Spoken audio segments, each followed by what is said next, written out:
টাঙ্গাইলের গোপালপুরে বিএনপি নেতা কাজী লিয়াকতের নেতৃত্বে নির্বাচন অফিসে হামলা ভাঙচুর, নির্বাচন কর্মকর্তা ও 2 কর্মচারী আহত, গুরুত্বপূর্ণ নথি ছিঁড়ে ফেলার অভিযোগ।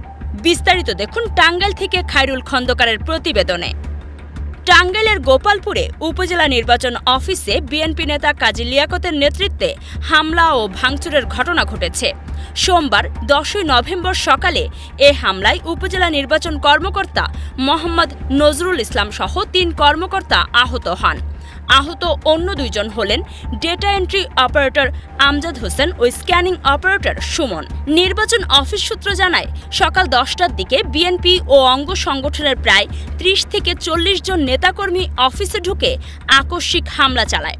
তারা প্রথমে নির্বাচন কর্মকর্তাকে লক্ষ্য করে আক্রমণ করে এবং পরে 2 কর্মচারীকে মারধর করে। হামলাকারীরা অফিসের গুরুত্বপূর্ণ নথিপত্র ছিঁড়ে ফেলে ও আসবাবপত্র ভাঙচুর করে তাণ্ডব চালায়। সহকারী উপজেলা নির্বাচন কর্মকর্তা আবু রায়হান বলেন, উপজেলা নির্বাচন অফিসার সহ 3 জনকে পিটিয়ে আহত করা হয়েছে। সম্প্রতি অফিসের কিছু অসাধু দালাল চক্র স্বার্থ হাসিল করতে না পেরে এই হামলার পেছনে জড়িত থাকতে পারে। ঘটনার পরপরই সিনিয়র জেলা নির্বাচন কর্মকর্তা মোহাম্মদ তাজুল ইসলাম ঘটনাস্থল পরিদর্শন করেন। তিনি বলেন, সরকারি অফিসে হামলা ও কর্মকর্তাদের ওপর আঘাতের ঘটনায় মামলা করা হবে। বিষয়টি ইতোমধ্যে ঊর্ধ্বতন কর্তৃপক্ষকে জানানো হয়েছে।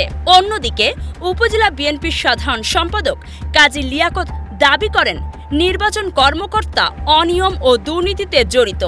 এসব অভিযোগ নিয়ে আমরা অফিসে গেলে তিনি অসৌজন্যমূলক আচরণ করেন। এ বিষয়ে টাঙ্গাইলের পুলিশ সুপার মিজানুর রহমান বলেন, সরকারি অফিসে ভাঙচুর করা গুরুতর দণ্ডনীয় অপরাধ।